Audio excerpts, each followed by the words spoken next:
네, 다들 들어오신 거겠죠? 네,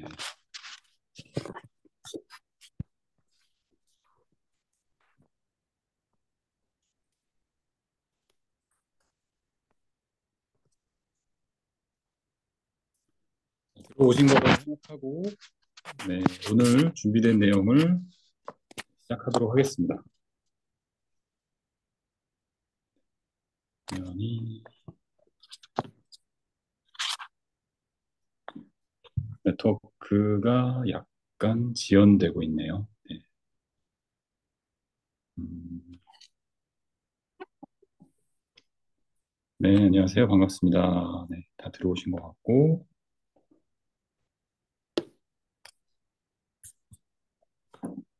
네, 그러면 지금 계속 들어오시는 분들 이름을 보니까 이제 조금 이름들이 낯이 익어지네요. 아마도 이거 계속 들으시는 분들이 계속 참여하고 계신 것 같아요. 그래서 얼마나 지금 재밌게 듣고 계신지 궁금하긴 한데 좀 오프라인이 아니다 보니까 약간 어떻게 듣고 계신지 제가 피드백을 받을 수가 없어서 이렇게 해도 되나 싶기도 하고 네, 그렇습니다. 3주째 지금 5G 특화망에 대해서 설명을 드리고 있어요. 그래서 뭐 계속 들으셨던 분들이라면 뭐 5G 특화망이란 게 저런 거구나 하는 걸 이제 어느 정도 감을 잡으셨을 거예요. 오늘은 실제로 구축된 5G면 5G 특화망을 실제로 구축한 사례들을 좀 설명을 드리면서 실제로는 저런 것들도 하고 있구나 하는 정도로 가볍게 알고 넘어가시면 될 것 같습니다. 처음에 이제 기획할 때는 그냥 해외 위주로 말씀을 드리려고 하다가 국내에서도 실제로 제가 이제 참여했던 몇몇 사업들 중에서 이미 이런 사업들이 있어서 그 내용도 조금 가져와 봤어요. 그래서 그거는 제가 직접 저희 TTA는 이제 5G를 뭐 구축하지는 않고 저희는 이제 표준과 시험 인증을 하는 곳이기 때문에 5G명 특화망에 대해서 이제 시험을 했던 그런 목적으로 사업에 참여했었습니다. 그래서 관련된 서비스들도 저희도 재밌게 보고 시험도 하고 그랬던 거니까 그거 같이 공유를 드리고 해외 사례들도 간단히 공유를 드리려고 합니다. 네. 우선 뭐 계속 나오지만 5G 특화망은 결국 5G를 이용해서 특화망을 구축하는 겁니다. 5G가 줄 수 있는 속도, 빠른 속도와 5G가 줄 수 있는 이 안정감, 초저지연성이라고 하는 1ms 미만의 아주 짧은 지연으로 통신이 가능하게 해주고 밀집된 지역에서 100만 대, 100만 대의 디바이스가 다 연결될 수 있도록 하는 이 인프라를 가지고 여기에 이제 어떤 새로운 서비스를 올려서 뭔가 새로운 혁신적인 것들을 만들어 보자 하는 걸로 5G가 나온 거죠. 그래서 특화망이라고 하면 이런 5G의 특성을 최대한 잘 활용할 수 있는 새로운 비즈니스 모델이다. 그렇게 기억하시면 됩니다. 일단 5G의 특징 이 정도로 기억하시고 가볍게 넘어가겠습니다. 몇 차례 이제 말씀드렸기 때문에 이제 익숙하실 건데 그래도 지나면 또 잊어버리고 하잖아요. 그래서 가볍게 5G 특화망에서 5G 특화망이 뭔지 가볍게 다시 한번 설명을 드리고 사례로 넘어가도록 하겠습니다. 영어로는 이제 특화망 말씀드렸듯이 사설망이라고 보통은 네트워크에서는 이야기합니다. 사설망. 사설망이라고 하는 거는 주인이 따로 있다는 거죠. 모두가 다 같이 쓰는 망이 아니라 내 시설에만 통신을 할 수 있는 그런 기지국을 해놓고 나만 쓰는 내 영역에서만 쓰고 외부의 다른 사람들은 여기에 접근을 못하게 이렇게 만들기 위한 목적으로 이제 사설망이라는 개념이 원래 있습니다. 네트워크에는. 그래서 5G 특화망은 5G를 쓰는 사설망이다. 자체 구축하고 운영도 하는 사설 네트워크를 말합니다. 대표적으로 사설망에서 가장 흔히 우리가 일반 가정에서도 많이 쓰는 것들이 바로 와이파이 사설망이죠. 이것도 공중 와이파이도 있죠. 지하철 타면 통신사에서 그냥 서비스 해주고 아니면 이 지자체, 서울시나 뭐 경기도나 어느 지역에 가보면 퍼블릭 와이파이라고 해가지고 그냥 누구나 쓸 수 있게 일반 국민이면 누구나 쓸 수 있게 만들어 놓은 것들. 그런 것들은 공용망이에요. 공용망. 그거와 반대로 그냥 우리 집에 나만 쓰는 와이파이 기지국을 만들어서 내 컴퓨터들만 연결을 시키는 거죠. 비밀번호 걸어놓으면 다른 사람 못 들어오잖아요. 그것도 바로 사설 네트워크입니다. 오늘 와이파이라고 하는 무선 랜으로 통신을 단말들이 하는 거고. 그럼 왜 5G를 써야 되느냐? 그건 아까 말씀드렸듯이 와이파이와 5G가 줄 수 있는, 제공해 줄 수 있는 네트워크가 성능이 차이가 나기 때문에 와이파이로는 한계가 있는 거죠. 커버리지도 일단 차이가 나고요. 요거는 뭐 집 하나 정도 혹은 어떤 건물의 방 하나 정도 그 정도 공간에서만 통신이 되고 속도나 접속할 수 있는 대수나 이런 것들이 5G하고는 비교가 되지 않죠. 그래서 기업이나 어떤 산업에서 기관에서 보통 네트워크를 만들 때 그냥 일반적으로 그냥 웹 서핑을 한다거나 이메일을 주고받는다거나 뭐 그 정도 서비스라고 하면 그냥 와이파이를 설치해서 해주면 됩니다. 굳이 5G가 필요 없죠. 그런 서비스들. 그런데 어떤 일부 특수한 영역, 이따가 오늘 쭉 그 얘기를 드릴 텐데 특정한 서비스들은 특수한 요구사항이 있어요. 특수한 요구사항들. 그 요구사항이라는 건 결국에 아까 보여드린 5G에서 요구하는 지연이 너무 아주 짧아야 된다. 지연이라고 하면 내가 상대방하고 통신할 때 갔다 오는 이 속도가 아주 짧아야 된다. 그리고 이 연결이 끊기면 안 된다. 와이파이를 써보신 분들 알겠지만 종종 어떨 때는 연결이 잘 되다가 어떤 때는 연결이 안 되고 채널이 불안정할 수 있어요. 그거는 무선의 특성 때문에 기본적으로 되는 건데 와이파이는 특히 이런 부분들에 대해서는 크게 고려를 하지 않습니다. 얘는 목적 자체가 그냥 저비용으로 아주 쉽게 구축할 수 있게 만들어 놓은 네트워크예요. 그래서 이런 특수한 요구사항들을 다 수용하기가 어렵습니다. 그럼 이런 요구사항들을 수용하기 위해서 바로 5G라는 걸 도입을 해야 된다는 얘기죠. 자, 그래서 만든 게 5G 사설 네트워크다. 그러면 원래 그냥 5G 이동통신 서비스가 있지 않느냐? 내 전화기도 5G인데 그럼 나도 사설 네트워크를 쓰는 것이냐? 네, 그것과는 차이가 있죠. 나는 개인들, 일단 사용하는 주체가 개인이 아니고 이렇게 단체, 기관, 회사의 특정한 영역 안에 연결되는 무수히 많은 서비스들을 특화망에서 제공해 줍니다. 개인들은 그냥 개인들이 핸드폰으로 영화 보고 메시지 주고받고 하는 용도죠. 그러니까 같은 5G 기술이지만 둘의 차이는 결국 비즈니스 모델의 차이입니다. 누구를 대상으로 하느냐. 결국 이건 우리가 B2B라고 하죠. 기업과 기업 간의 서비스. 얘는 B2C라고 하죠. 개인들한테 상품을 파는 것. 자, 그런 차이가 있고 5G 특화망은 저렇게 쓰는 거구나. 저래서 나온 거구나. 그럼 결국에 핵심은 뭐냐면 5G 기술을 이용해서 기업이나 기관, 산업장에서 특수하게 쓸 수 있는 그런 서비스들이 도대체 뭐길래 그게 뭐길래 이런 게 필요한가? 그것만 아시면 오늘 내용은 끝나는 거죠. 그래서 실제 사례를 보여드리면서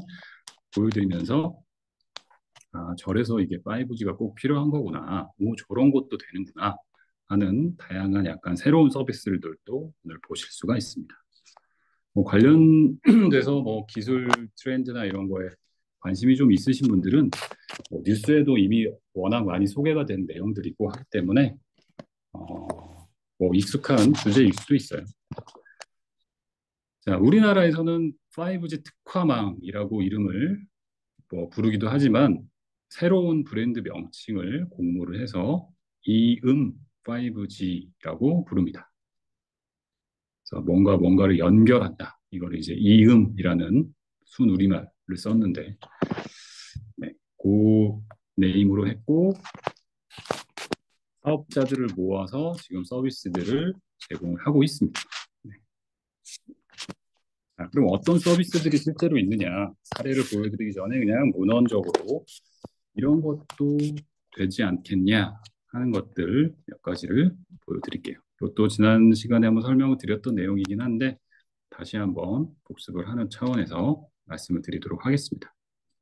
결국 이 5G 특화망이라고 하는 것은 이런 특정한 목적을 갖고 운영되는 시설들에서 사용을 하게 됩니다. 각각의 이 시설에서 어떤 작업들을 하면서 결국에 이제 통신이 필요한 거죠. 어떤 서비스를 제공할 때 통신이 필요한데 자기들만 데이터를 주고받고 외부로는 연결이 안 되면 좋겠다 하는 니즈가 있는 겁니다. 근데 문제는 이러한 니즈가 지금 여기도 보시면 산업 분야들도 굉장히 다르죠. 뭐 공장, 병원, 뭐 창고, 물류 창고들, 에어포트, 공항, 그죠? 대학교 다 거기서 수행하는 업무가 다른 거죠. 일, 활동들이 다른 겁니다. 결국에 이러한 활동들로부터 이 일을 하기 위해서 우리가 필요한 통신에 대한 요구사항이라는 게 생깁니다. 이 정도 시간 안에는 몇 초 이내에는 내가 메시지를 다시 전달받으면 좋겠어. 아니면 몇 개의 우리는 PC가 있으니까 얘네들이 전부 다 한 번에 연결돼서 통신되면 좋겠어. 이러한 요구사항들이 산업 분야마다 다르고 똑같은 공장이라고 하더라도 그 공장의 상황에 따라서 다 다른 거죠. 제가 문제는 이렇게 다 다른 것들을 결국 통신이라고 하는 하나의 이 고속도로처럼 비유할 수 있는데 고속도로를 화물차 전용 고속도로를 하나 만들고 버스 전용 고속도로를 하나 또 만들고 뭐 택시 전용 고속도로를 하나 만들고 이런 식으로 어떤 서비스에 따라서 다 다른 고속도로 하나씩 만든다고 하면 그건 비용이 너무나 낭비되겠죠. 그래서 결국에 통신 인프라라고 하는 거는 하나의 공통된 물리적인 형태의 뭐 케이블이 됐던 어떤 됐던 네트워크 망이 구축이 됩니다. 이 하나의 망 안에서 이렇게 다양한 요구사항들이 전부 다 충족이 되어야 하는 거죠.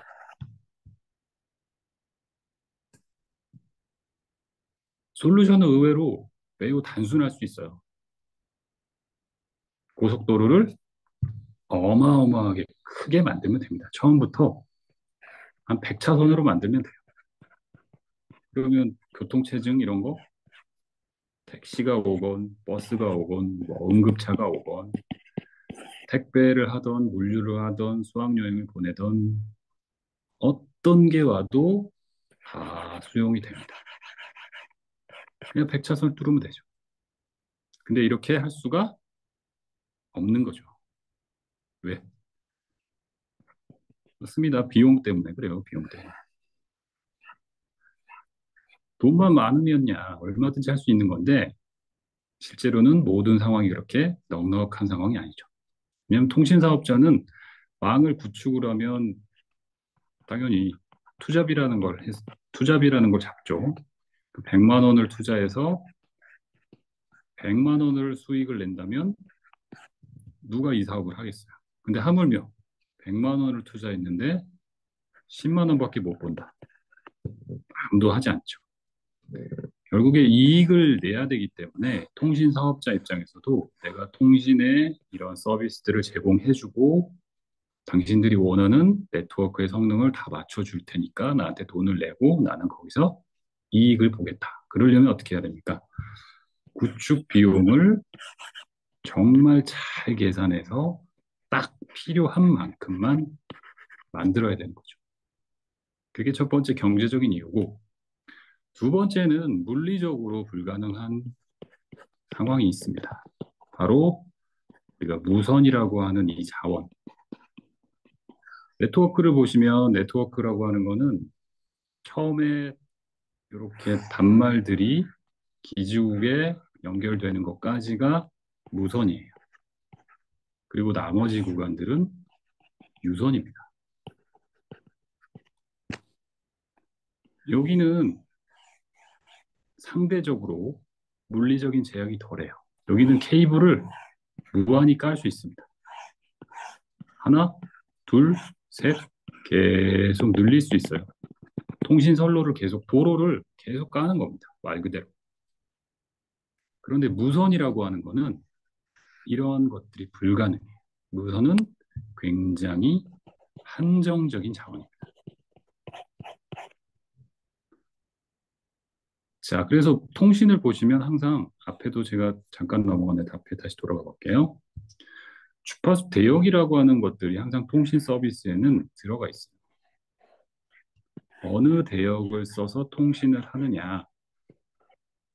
주파수 대역이라고 하는 것들이 결국에 물리적으로 한정이 돼 있는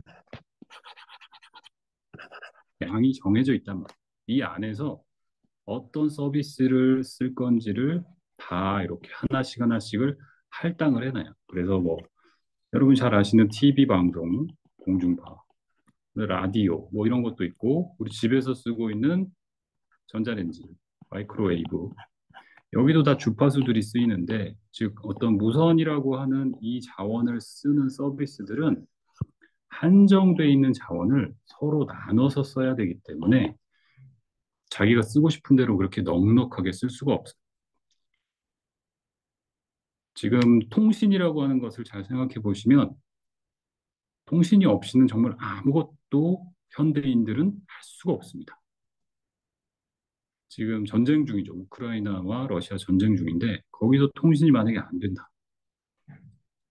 전쟁에서 질 수도 있어요. 그런 극단적인 상황뿐만 아니라 여러분이 핸드폰을 하루라도 집에서 안 가져왔다. 그럼 아무도 연락도 못 받고 업무도 요즘 다 핸드폰으로 오잖아요. 그렇게 현대인의 삶에서 뗄래야 뗄 수 없기 때문에 어떤 서비스든 다 통신하고 지금 연결이 돼 있습니다. 그리고 그 통신들이 대부분 이동하는 상황에서 쓰기 때문에 무선 채널을 쓸 수밖에 없는 거죠. 그래서 이 주파수라고 하는 거는 나라에서 정합니다. 국가에서 관리하는 재산이에요. 마치 땅이나 아니면 뭐 석유 자원 뭐 이런 것처럼 국가에서 관리를 해요. 그래서 5G 서비스를 위해서 이제 세대마다 사용하는 주파수 대역이 조금씩 달라지고 있어요. 지금 이 주파수 대역이 전체 영역으로 보면 지금 아직 쓰지 않는 주파수 대역이 분명히 아직도 있습니다. 아주 고주파들 이런 영역에서는 아직까지 사용되지 않고 임시적으로 그냥 일단 잡아놓은 주파수들이에요. 나중에 어떤 서비스가 새로 나왔을 때 그 서비스의 특성에 맞게 쓰기 위해서 법적으로 이제 정해놓은 거죠. 그래서 5G에서는 크게 보면 이렇게 두 가지 대역을 쓰고 있습니다. 28기가 대역, 그다음에 4.7기가 대역. 이게 우리가 일반인들이 쓰는 우리 개인들이 쓰는 통신 폰의 사용 주파수 대역이에요. 요게 이제 5G에 특화된 서비스를 할 수 있는 음, 그런 대역인데 이게 조금 논란이 있었죠, 이슈가. 왜냐하면 이거는 주파수 특성하고 이제 관련이 있는데 4.7기가 대역과 28기가 헤르츠 대역은 주파수의 특성이 완전히 다릅니다. 우리가 다 같은 주파수라고 이렇게 생각하실 수 있지만 결국에 이게 파동입니다. 파동. 잠깐 물리학 시간에 기억나실지 모르겠지만 파장이라고 하는 것들이 이렇게 길게 가는 게 있죠. 길다는 의미는 어떤 기준, 최고점에서 최고점까지 요 길이를 말합니다. 여기 파장의 길이에요. 이렇게 가는 것도 있지만 어떤 거는 이렇게 갈 수도 있겠죠.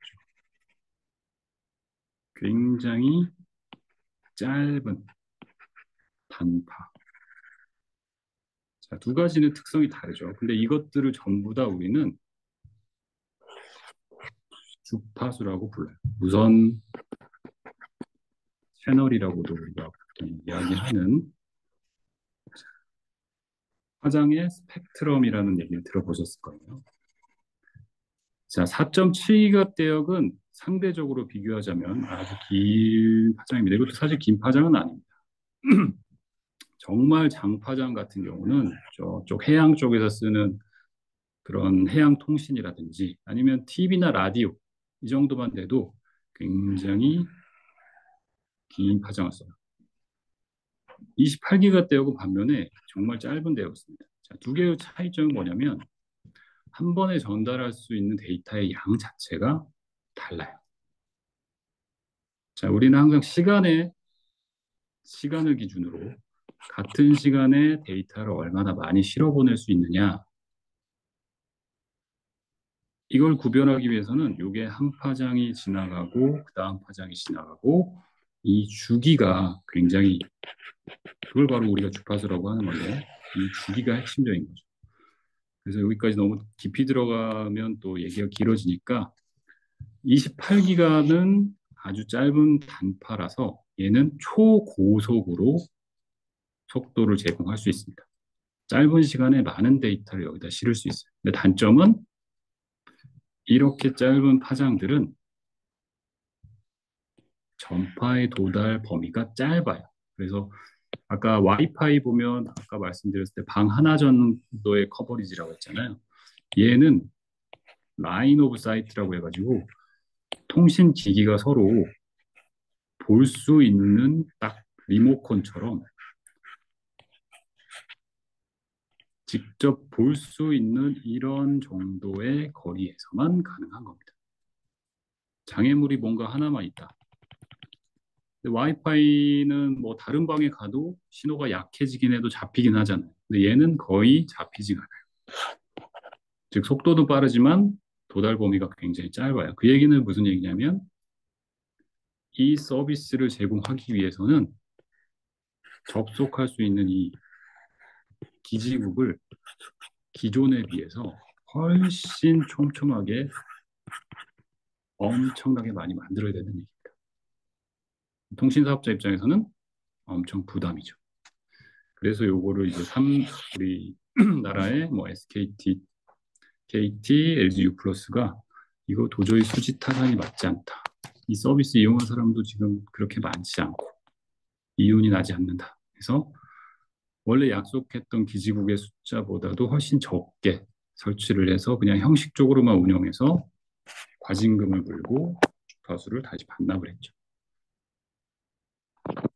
자, 그런 배경 간단하게 말씀드렸고 자, 어디서 얘기하다 여기까지 왔느냐? 결국에 왜 물리적인 자원이 한정이 돼 있고 그래서 그 안에서 이 다양한 서비스의 요구를 모두 수용해야만 하는 어려움이 있는 겁니다. 자, 어떤 경우는 굉장히 지연이 짧은 걸 요구하는 반면 또 어떤 거는 지연이 비교적 그렇게 짧지 않아도 돼요. 이건 서비스 특징에 따라 다른 거죠. 로봇으로 뭔가 기계 공정을 하는 거라고 하면 이 로봇에다가 명령을 하는 메시지 같은 경우는 아주 짧게 거의 곧바로 반영이 돼야 될 것 같아요.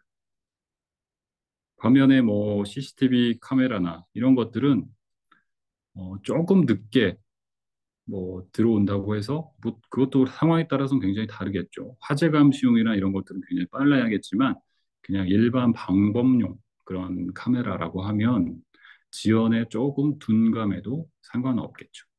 그리고 주고받는 메시지의 양 자체도 매우 다를 겁니다. 영상을 촬영하는 건 기본적으로 용량이 굉장히 많이 요구되죠. 하지만 제어 메시지라든지 단순히 신호를 주고받는 것, 우리 센서 같은 경우에서 뭐 지금 온도를 주기적으로 체크해서 통신으로 보낸다고 하면 그 온도에 들어가는 온도를 전달하기 위한 정보는 얼마 되지 않아요. 그런 것들도 같은 통신 라인 안에 다 혼재되어 있는 거죠.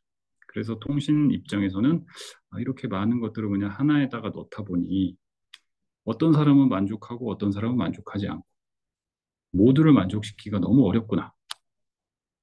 그래서 5G 네트워크를 구축을 하면 이것들을 그래도 기존보다는 훨씬 쉽게 편리하게 해볼 수 있겠다 하는 겁니다. 지난 시간에 이제 주로 기술에 대해서 말씀드렸기 때문에 거기까지는 뭐 크게 넘어가지는 않겠습니다. 핵심적인 거는 네트워크 슬라이싱이라고 하는 네트워크를 가상의 통신 선로를 쉽게 변경하고 설정할 수 있게 되었다. 그래서 이따가 실증에서 또 나오겠지만 결국에 이 기술이 컨트롤 플레인이라고 하는 CP, 이 5G에서 제공하는 두뇌의 역할을 하는 거였죠. 이쪽 경로로는 가고 이쪽 경로로 가고 이쪽 경로로 가라 하는 역할을 하는 이 컨트롤 플랜과 유저 플랜이라고 하는 UP. 실제로 이거는 몸이라고 할 수 있겠네요. 손과 발. 데이터를 실제로 전달을, 포워딩을 해주는 그 역할을 하고 있는 이 UP라는 녀석이 원래는 하나의 네트워크 장비였어요. 기존의 네트워크 장비들은 두 개가 하나의 세트로 구성이 돼서 이 장비들이 다 하나씩 곳곳에 이제 중간중간 경로에서 데이터를 서로 주고 받으면서 통신을 했던 거죠. 그런데 5G에서는 이 CPU와 UP를 분리를 합니다. 분리를 해서 기존에는 다 똑같은 역할을 하는 같은 계층의 녀석들이 이렇게 있었다고 하면 CP를 전체 망에 하나를 두고 나머지는 전부 다 UP들로 채우는 거예요. 그래서 실제로 이 연결에서는 라우팅에 대한 지시, 경로에 대한 지시만 합니다. 경로만 지시하고 실제로 데이터는 그럼 어떻게 가느냐? 이렇게 뭐 가는 거죠. 이 정해진 CP가 명령하는 대로 너는 여기로 보내, 너는 이걸로 보내, 너는 이걸로 보내. 이거를 이렇게 중앙에서 하기 때문에 그것도 가상화된 소프트웨어 방식으로 하기 때문에 훨씬 쉽게 경로를 설정할 수도 있고 서비스를 다 구별을 할 수가 있습니다. 그전에는 다 한 통에 들어왔던 이 패킷들이 이 네트워크에서 통용되는 데이터를 패킷이라고 부릅니다. 패킷들을 다 똑같이 보여요, 그냥 보기에는. 하지만 구분을 할 수가 있습니다. 너는 아이고,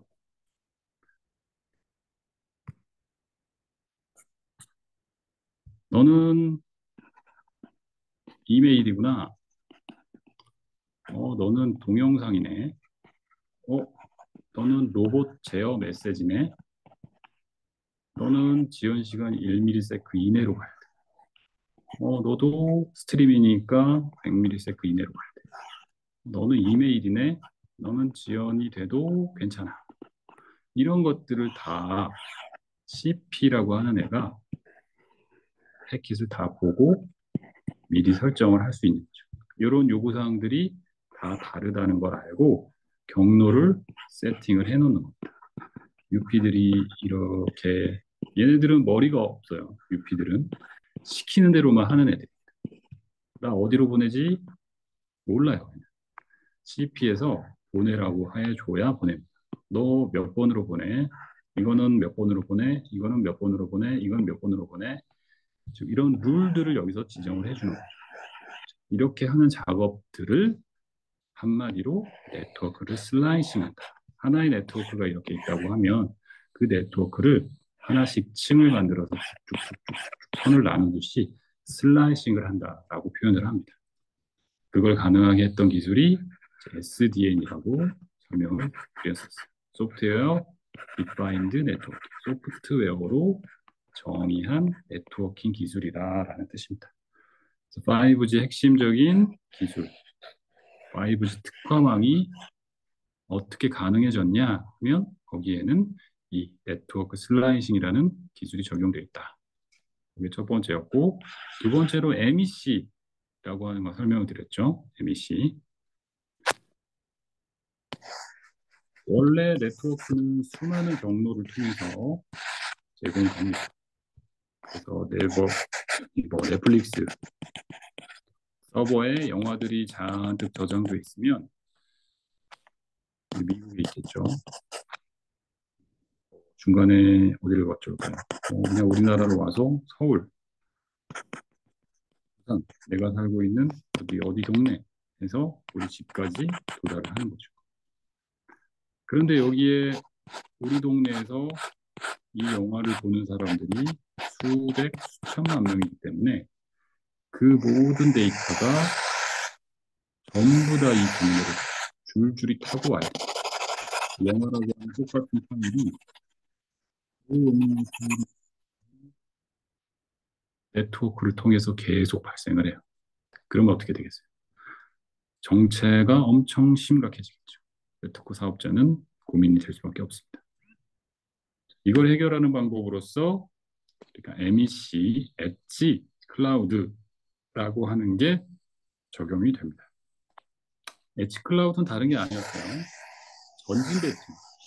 넷플릭스 서버는 미국에 있지만 너희 동네에서 영화를 많이 보는 것 같으니까 내가 가까운 곳에다가 여기서 복사를 해놓고 여기서 너가 요청하면 처리를 바로 해줄게. 이게 바로 MEC 서버예요. 즉 우리가 서비스를 하면 서비스는 실제로 여기서만 다 이루어집니다. 그리고 내가 영화를 요청하면 트래픽이 이 밑에서만 발생. 위에서는 언제 발생하느냐? 처음에 복사를 하는 딱 한 번. 그때만 네트워크를 통해서 복사가 돼요. 자, 그러니까 얼마나 트래픽을 줄일 수 있겠습니까? 이 MEC라는 이런 전진 배치 기술과 네트워크 슬라이싱 두 개가 합쳐져서 다양한 서비스를 수용을 하기가 쉬워진 겁니다. 이 MEC 서버도 레벨에 따라서 이것도 좀 깊이 들어가면 이제 더 복잡해지는데 서울에다가 둘 수도 있고 그 밑에 구에다가 둘 수도 있고 동에다가 둘 수도 있고 여러 가지 전략들이 나눠져요. 근데 그 나눠지는 것조차도 네트워크 슬라이싱, 가상화 기술이 들어가면 훨씬 쉽게 세팅을 할 수가 있습니다. 설정을 할 수 있어요. 네트워크 운영을 할 수가 있다는 얘기입니다. 그래서 서비스에 따라서 어떤 서비스들은 가장 말단에 가까운 쪽에다가 MEC 서버를 구축하고 어떤 서비스 같은 경우는 더 위쪽 상위에 있는 MEC에서 서비스를 받도록 할 수도 있다는 거죠. 이러한 설정 자체도 전부 다 SDN이라고 하는 기술과 결합되면 훨씬 쉽게 네트워크가 운영이 될 수가 있습니다. 자, 지금까지는 사실 복습이었습니다. 그래서 이렇게 다양한 서비스가 있다는 거, 그 네트워크에서 요구를 수용하기 위해서 저런 기술들을 통해서 서비스를 제공한다는 거. 자, 이제부터 실증 사례를 볼 텐데 우선 현재 우리나라에서 제공되고 있는 이음망의 구축 모델부터 살펴보도록 하겠습니다. 5G망 구축 모델이라고 하는 것은 뭐냐면 이 특화망, 이음망을 구축을 할 때 유형이 여러 가지가 있어요. 결국엔 이것도 뭐냐면 비즈니스 모델로 보시면 됩니다. 비즈니스 모델이 상품이 여러 개 있다는 뜻이에요. 가입자가 어떤 상품을 쓸 거냐, 그거에 따라서 여러 가지 형태로 구축할 수 있다.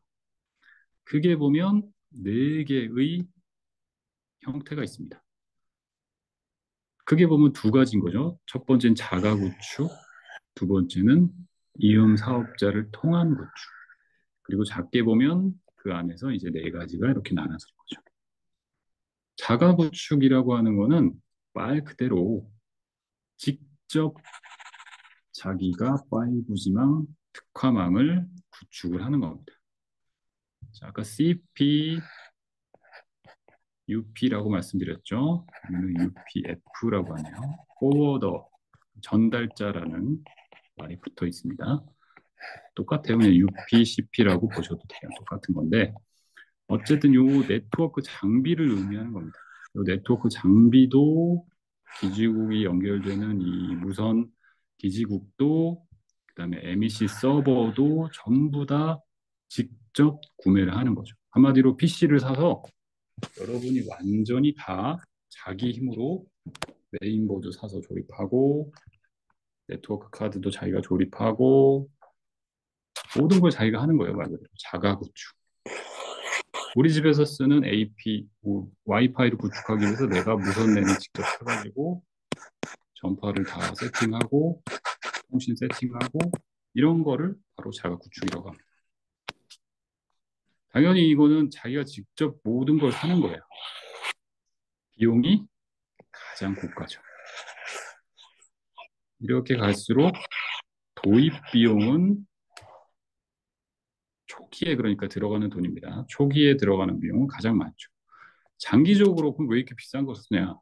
도입 비용만 지금 비교를 한 거죠. 장기적으로 운영했을 때는 운영 비용은 얘가 훨씬 가장 쌀 수 있어요. 왜냐하면 이거는 자기가 차를 처음에 내 돈 주고 차를 사서 하는 사람이고 여기 옆에 있는 거는 렌트 서비스라고 생각하시면 돼요.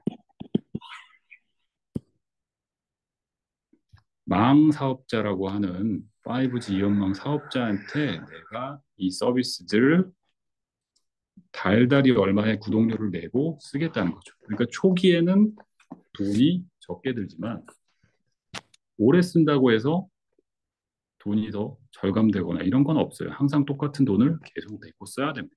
자, 여기는 도입 비용이죠. 그래서 도입 비용을 봤을 때는 굉장히 고가지만 장기적으로 보면 이게 쌀 수도 있다. 그리고 이거를 자가 구축하는 가장 핵심적인 이유는 이거 때문입니다. 돈도 어느 정도 있고 내가 물건을 살 돈이 있고 망을 구축할 여유도 있고 보안, 성능, 안정성 때문에 외부에 어쨌든 이 사람들이 이 서비스를 하러 들어와서 망을 구축해서 보면 이 안에 있는 내부 상황을 파악할 수밖에 없어요. 아, 어떤 데이터가 주고받아야 되고 물론 그 데이터의 내용까지 볼 수는 없겠지만 어떤 서비스가 이루어지고 있구나. 이 회사에서는 어떤 식으로 망을 운영하려고 하는구나 하는 것들을 알 수밖에 없습니다. 그런 것도 나는 싫다. 우리는 굉장히 혁신적인 모델을 준비하고 있고 이런 것들은 외부에 극히 알려져서는 안 된다. 그런 니즈가 있을 경우는 직접 구축을 하는 거죠. 자, 그게 아니라고 하면 일반적으로 가장 쉬운 접근법은 이런 서비스를 제공해 주는 사업자한테 가입을 해서 서비스를 사용하는 겁니다.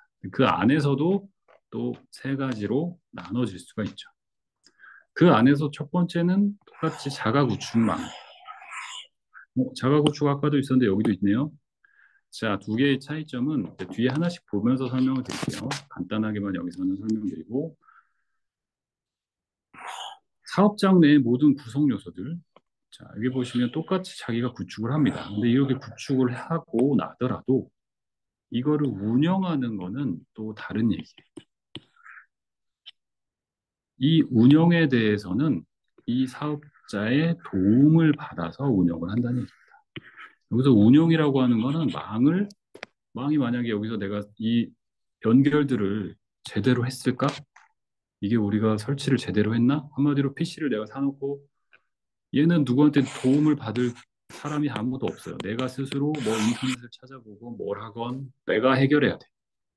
연결이 안 되네. 왜 통신이 이렇게 속도가 안 나오지? 그런 것들을 다 자기가 해결해야 된다면 이 모델 같은 경우는 그런 것들을 도움을 주는 형태로 5G 사업자가 서비스를 제공해 줍니다. 아, 너 이렇게 구축하면 이렇게 써야 되고 이렇게 하면 이런 문제가 있으니까 이렇게 하는 게 더 좋겠어. 자, 그런 것들을 이쪽에 이제 제공을 해주는 거죠. 그래서 돈을 주고 사는 거는 똑같지만 거기에 도움을 받는 거다. 그래서 실제로 자가 구축을 완벽히 혼자 하려면 5G를 운영할 수 있는 능력이 있어야 돼요. 쉽지 않죠. 통신사가 아닌 경우에는, 일반적인 경우에는 그렇게 하는 경우가 거의 없을 겁니다. 그래서 일반적으로 자가 구축을 하더라도 대부분은 아마 이음 사업자를 통해서 운영 유지 보수에 대한 서비스는 지원을 받은 상태에서 장비들은 자기들이 직접 사서 세팅을 하고 하는 거겠죠. 이게 이제 몬프레미스 자가 구축에 대한 내용이었고, 나머지 두 가지는 장비들 중에 일부를 내가 사고, 즉 데이터를 전달하는 데이터와 관련된 녀석들만 내가 사고, 이 데이터들을 관장하는, 관리하는 머리에 해당하는 요 CP와 그죠. CP는 이 5G 이용 사업자에게 렌탈을 하고 데이터를 보내는 애들까지는 내가 사겠다 하는 게 이제 CP 공유형이고, 이게 아니라 그냥 전부 다 기지국만 우리가 무선만 접속할 수 있는 이 기지국만 사업장에서 설치를 하고, 얘네들의 연결과 데이터 전달에 대한 나머지 대부분의 모든 것들을 다 말 그대로 전체를 그냥 빌려서 쓰겠다 하는 게 전체 공유형입니다. 그래서 이렇게 갈수록 초기의 비용은 적어지지만 또 사업자한테 굉장히 많은 걸 오픈을 해야 되고 의지를 할 수밖에 없어요. 보안이나 성능 안정성은 조금 약해질 수 있다. 선택의 문제인 거죠. 그리고 각각이 서로 다른 비즈니스의 목표를 가지고 있는 거죠. 그래서 하나씩 보면서 설명을 드리려고 했는데 방금 이제 거의 설명을 다 드렸어요. 그래서 첫 번째는 자가 구축 모델이었고, 이걸 다 직접 자기들이 모든 걸 다 서비스를 구축을 해서 직접 운영까지도 하겠다 하는 거였죠. 그래서 보시면 5G 유저 데이터라고 하는 게 실제 어떤 서비스가 뭐 영화를 본다. 그러면 영화의 내용이 담긴 파일들이 여기에 해당되는 겁니다. 우리가 전화 통화를 한다. 그런 것도 다 여기에 해당하고, 그리고 실제 서비스에서 전달돼야 되는 메시지, 그것들을 유저 데이터라고 하고, 이것들을 전달하는 역할이 요거가 됩니다. UP라고 제가 말씀드렸던 UPF라고 하는 거고, 근데 얘네들이 전달되기 위해서는 여러 가지 기능들이 부가적으로 필요해요. 데이터를 어디로 보내야 될지를 결정하는 경로를 설정해야 되고, 이동을 했을 때 그 이동에 대한 추적을 해야 되고, 그다음에 허용된 접근인가 아닌가, 권한이나 이런 것들, 보안에 대해서도 처리를 해야 되고 하는 등 복잡한 운영들이 있습니다. 그런 것들은 전부 이 머리에 해당하는 CP에서 이루어져요. 그래서 여기서는 지금 두 개가 마치 1대1인 것처럼 나왔지만 실제 구조는 CP가 한 대 있고 UPF가 다수가 있는 겁니다. 다수가 이렇게 쭉 네트워크를 구성하고 있고, 여기에 무선으로 연결되는 기지국들이 이렇게 하나씩 연결이 되어 있는 거죠. 그래서 CP는 얘네들에 다 연결이 돼 있어서 이 연결은 실제 이 사용자가 쓰는 유저 데이터가 보내지는 연결이 아니에요. 이거는 순수하게 이 망에서 서비스를 운영하기 위한 연결입니다. 일반인들은 절대 전혀 알 필요도 없고 알 수도 없는 연결인 거죠. 일반 사용자 입장에서는 데이터가 실제로 어떤 경로로 이동을 하느냐, 이게 관련이 있는 거죠. 그리고 그 데이터가 연결되는 링크를 연결로 포함이 됩니다. 자가 구축이라고 하는 건 전부 다 자기들이 구축을 하는 거였고, 5G 서비스를 이용할 때도 장비 자체를 전부 다 자기들이 구축을 할 수 있는데, 도움이 필요한 부분들에 대해서는 5G 서비스의 운용자를 이용해서 원격에서 지금 뭔가 장애가 있는지, 그다음에 장비에 뭔가 계속 업데이트를 해야 되거나 이런 것들도 다 나머지 실제로 운영하다 보면 이런 것들이 되게 어렵습니다. 이런 부분들을 다 해결해 주는 역할을 하는 첫 번째 비즈니스 모델입니다. 그리고 제어부만 공유한다. 즉 내가 구매하는 거, 사용자 입장에서 구매하는 거는 머리에 해당하는 구매를 안 해요. 그 CPU를 PC로 예를 들면 CPU는 구매하지 않고 나는 키보드, 마우스, 모니터 이런 애들만 구매를 해서 쓰는 거예요. CPU 사용료를 매달 이제 내면서 이건 내가 직접 초기에 구매한 비용만 들고 이렇게 서비스가 이제 연결되겠죠, 실제로. 자, 그거랑 같은 개념이라고 생각하시면 돼요. 그래서 이 이음망 사업자 같은 경우는 그러면 이걸 위해서 어떻게 하겠어요? CPU들을 많이 모아놓은 것처럼 이런 컨트롤 플랜들을 많이 구축을 해놓겠죠. 그래서 그것들을 자기들이 또 관리를 해야 되기 때문에 기업마다 자기들의 서비스를 이용하는 것마다 할당을 해서 나눠서 쓰겠죠. 그래서 운영적인 측면에서 보면 각각의 기업들이 어떻게 쓰고 있는지 다 개별적으로 관리가 되고 사업자는 그런 것들을 관리해주면서 그거에 대한 비용을 또 수익을 내는 그런 구조입니다. 전체 공여용은 말 그대로 기지국 연결만 자기들이 구축을 하고 나머지 모든 부분에 대해서는 이음 사업자의 서비스를 따라가는 거죠. 여기 보시면 알겠지만 CP, UPF, MEC 같은 것들이 이렇게 다 있고 이 사업자 같은 경우는 지금 로봇 제어를 위해서 5G 서비스를 쓰고 있죠. 그렇게 해서 신청을 한다면 5G 사업자가 여기에 맞게 설정을 해주는 겁니다. 어떤 경로로 데이터를 보내서 MEC 서버에는 어떻게 배치가 되고 이런 것들을 여기서 해주고 똑같이 여기서는 다른 서비스를 한다라고 하면 그거에 맞게 제공을 해주는 거죠. 그래서 특화망을 이용하고 싶다. 그러면 이들 중에 하나를 선택해서 하게 됩니다. 자, 선택의 문제죠. 자, 이제 지금부터 실증 사례들을 간단히 설명을 드릴게요. 지금까지는 뭐 약간 복잡해 보일 수도 있는 기술적인 내용도 들어가고 뭐 망의 구조 이런 것도 지금 설명을 드렸는데 이제부터는 이제 서비스 위주로 설명을 드리도록 하겠습니다. 그래, 저런 망을 이용해서 뭘 할 거냐 도대체 뭘 할 거냐? 우리나라에서 지금 이제 과학기술정보통신부에서 여러 사업들을 하고 있어요. 일종의 시범 사업이라고 하는 사업들을 하고 있는데 이거는 제가 참여했던 사업 중에 하나를 가지고 와봤습니다. 부산에 가면 자갈치 시장 유명하죠. 자갈치 시장 가보신 분들도 많이 계실 거예요. 요 지금 건물을 보시면 가보신 분들은 알겠지만 요게 자갈치 시장의 외형을 따옵니다.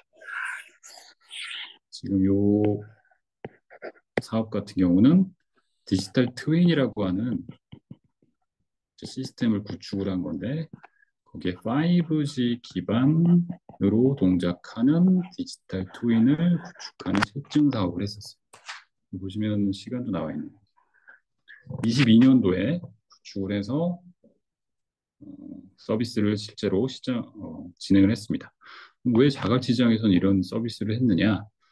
이제 여기도 이제 연간 이용객들이 꽤 많이 있죠. 여기 보면 이제 1층에 수산물들 다 팔고 있고 2층에 이제 식당들이 있어서 사람들 많이 오고 가고 뭐 이 위에는 업무 공간으로 쓰고 있고 뭐 회의도 할 수 있고 그래서 건물 전체를 관리하는 또 통제실이 있어요. 이 관제실에서 이 건물에 대해서 기반 시설들이 어떻게 지금 되고 있고 이런 것들을 다 관제를 하고 있습니다. 근데 그 관제실을 보통 분들은 이제 가보실 일이 없겠지만 우리가 뭐 뉴스나 이런 걸 보면은 아마 보셨을 것 같은데 큰 방에 이렇게 모니터만 큰 화면으로 이게 몇 개씩 있고 거기에 보면 막 알 수 없는 이상한 무슨 회로 개통도 같은 것들이 있고 그냥 빨간색 램프들 막 켜져 있고 자, 이게 이제 그 안에 있는 설비들을 어떻게 운용되고 있는지 감시하는 그런 용도죠. 관제실. 시장 같은 경우는 가장 중요한 특징 중에 하나는 당연히 우리가 수산물 시장이기 때문에 해수 관리하는 것들을 어떻게 하면 잘할 수 있을까 이런 고민들이 있었어요. 지금 여기에는 나와 있지 않지만 이 뒤에가 바로 바다로 지금 연결돼 있거든요. 바다로 돼 있고 배들도 실제로 있고 그래서 자갈치 시장에 가시면 해수 이렇게 펌프가 있습니다. 바닷물을 그대로 가지고 와서 정화를 한 다음에 그거를 여기 이제 시장에 공급을 하는 거예요. 그 물이 오염돼 있다. 지금 이제 뭐 후쿠시마에서 이제 방사능 폐기물도 배출되고 있어서 어떻게 될지 모르겠어요.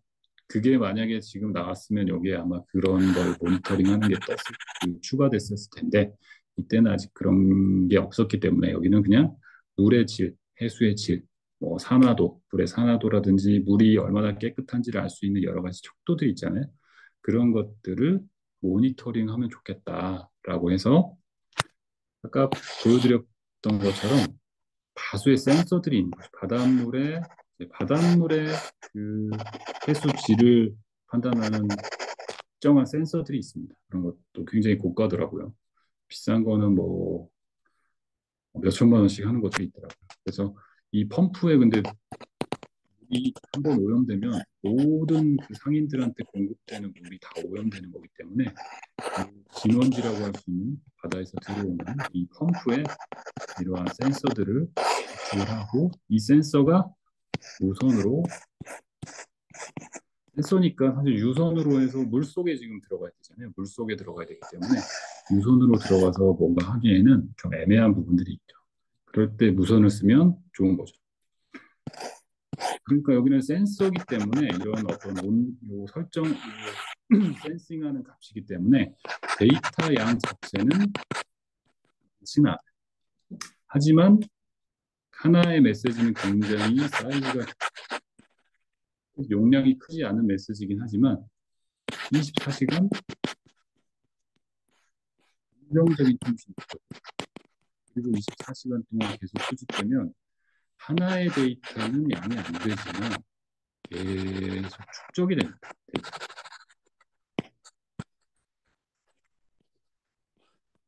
그리고 센서들이 시범적으로만 했기 때문에 센서의 숫자가 사실 그렇게 많지는 않았어요. 근데 이 건물 전체에 해수 관련된 센서만 있는 게 아니라 뭐 조명이라든지 그다음에 여기다 공기질을 측정하는 그런 센서라든지 이런 것들이 곳곳에 작은 밀집된 공간 안에 수백 개의 센서들이 다 연결이 돼야 되기 때문에 그래서 이거는 5G를 쓰면 좋겠다 그래서 5G가 들어간 거예요. 그리고 해수 질 같은 경우는 센서가 데이터 양은 많지 않지만 시간에는 비교적 민감할 수 있죠.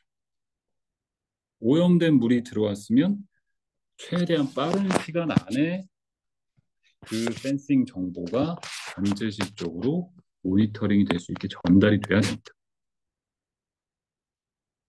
한 몇 분 늦게 온다.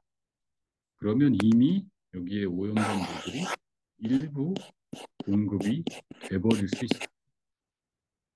그래서 해수질 뭐 이런 것들이나 특히 또 침수 감지 서비스라고 있었어요. 침수 감지. 그다음에 화재 감지. 불이 났는지 이제 그 전통적으로 그냥 레거시에서 많이 쓰고 있는 화재 감시기도 있고 불꽃을 스파크를 인식하는 카메라가 또 따로 있습니다. 이 카메라는 어떤 불꽃이 작은 부분이 일어났다. 그러면 이거를 AI를 통해서 감지를 해요. 저기 불이 난 것 같아. 실제로 뭐 불이 나서 이산화탄소가 올라와서 이런 것을 측정하는 센서는 또 따로 있고 얘는 순수히 영상을 통해서만 센싱을 합니다. 자, 영상이기 때문에 얘는 데이터가 꽤 크게 필요한 거죠. 그리고 화재라는 이 상황에 긴급성이 있기 때문에 많은 데이터를 아주 짧은 지연을 가지고 바로바로 실시간으로 말 그대로 확인할 수 있어야지만 이 기관에 도입되는 이런 서비스들을 다 수용을 할 수 있는 겁니다. 그래서 이러한 목적으로 침수 감지도 할 수 있고 5G가 도입됨으로써 침수 감지도 할 수 있고 해수 수질도 실시간 모니터링 될 수 있고 화재 감지도 실시간으로 될 수 있구나 그런 사례였습니다. 그래서 요거는 실제로 이제 그 설치된 설비들의 모습인데요. 요거는 침수 관련된 내용만 지금 잠깐 가져와 봤습니다. 지금 이건 어떤 상황이냐면 디지털 트윈 요 이제 자갈치 시장에 일반인들은 갈 일이 없으시겠죠. 지하에 보면 지하 시설들이 다 있습니다. 요 자갈치 시장을 운영하기 위해서 필요한 시설들이 있습니다. 그래서 아까 해수를 끌어다가 공급한다고 말씀드렸잖아요. 그래서 그 물을 땡겨와서 안에다 넣어주는 이런 펌프들도 있고 다양한 공조 시설을 위한 여러 가지 설비들이 여기 밑에 다 있어요. 보일러실이나 이런 것들. 아마 대부분의 건물들에서 뭐 보시면 이런 것들을 많이 보셨을 거예요. 그런 것이 똑같이 돼 있는데 문제는 여기가 지하에 있습니다. 지하에. 그리고 여기가 지금 말씀드렸듯이 바닷가 옆이에요. 바닷가요. 그래서 자주는 아니지만 종종 태풍이나 이런 것들이 있고 비가 많이 올 때, 비사고 올 여름에도 굉장히 많이 있었죠. 곳곳에서 사람도 뭐 죽기도 하고 했었잖아요. 비가 엄청 오면 지하니까 물이 찬단 말이죠. 근데 물이 차면 그냥 그게 끝나는 게 아니라 여기 있는 전기 설비들이 있습니다. 펌프라든지 이런 것들이 전부 다 물에 잠기게 돼요. 그러면 그것들은 다 난리 나는 거죠. 그래서 지금 요 침수를 감지할 수 있게 여기 지금 요 그림에는 잘 안 나와있겠지만 요게 지금 요게 센서입니다. 센서. 물이 들어왔을 때 물을 감지하는 센서예요. 물이 들어왔을 때 물이 감지해서 여기 물이 들어올 일이 없는데 물이 들어왔다. 그러면 그게 디지털 트윈 쪽으로 바로 실시간으로 보내주는 그런 서비스를 하고 있습니다. 그래서 이거를 그냥 뭐 사람이 가서 보면 되지 이럴 수 있겠지만 여기서 관제실은 2층에 있고 여기는 지하 한 2층 정도 되니까 4개의 층을 그 전까지는 하루에 이제 한두 번씩 밑에 실제로 사람이 가서 확인해보고 이상 없음 이렇게 했는데 그렇게 해봐야 하루에 한두 번이잖아요. 상시 감지가 안 되는 거죠. 이렇게 디지털 트윈을 구축해서 5G를 이용해서 구축을 하니까 가만히 관제실에 앉아 있어도 지금 상황이 어떻구나 하는 것들을 쉽게 알 수가 있습니다. 자, 이것도 이제 같은 연도 했던 다른 사이트에 제가 시험했던 청주의료원의 사례를 좀 가져왔는데요. 맥락은 같습니다.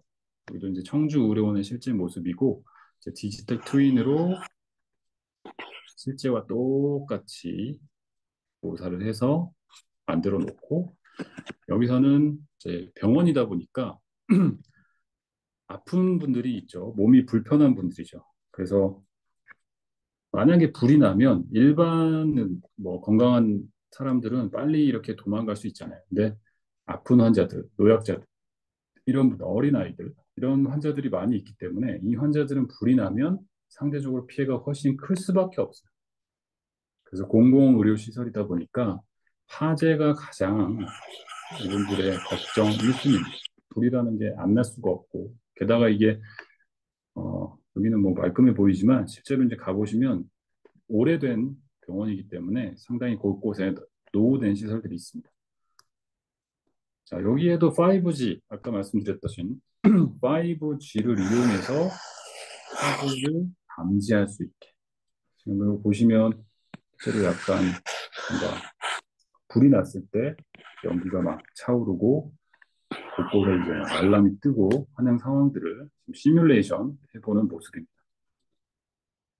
이것도 역시 화재 경보기가 기존에 있던 게 있지만 그것 이외에 실시간 열 화상 카메라, 불꽃 감지 카메라 이런 것들을 이용해서 영상을 인식하고 실시간으로 모니터링 할 수 있게 구축을 했습니다.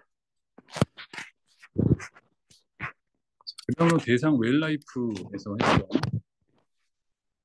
트윈 모습입니다. 이것도 똑같이 5G를 통해서 어떤 서비스가 가능할까?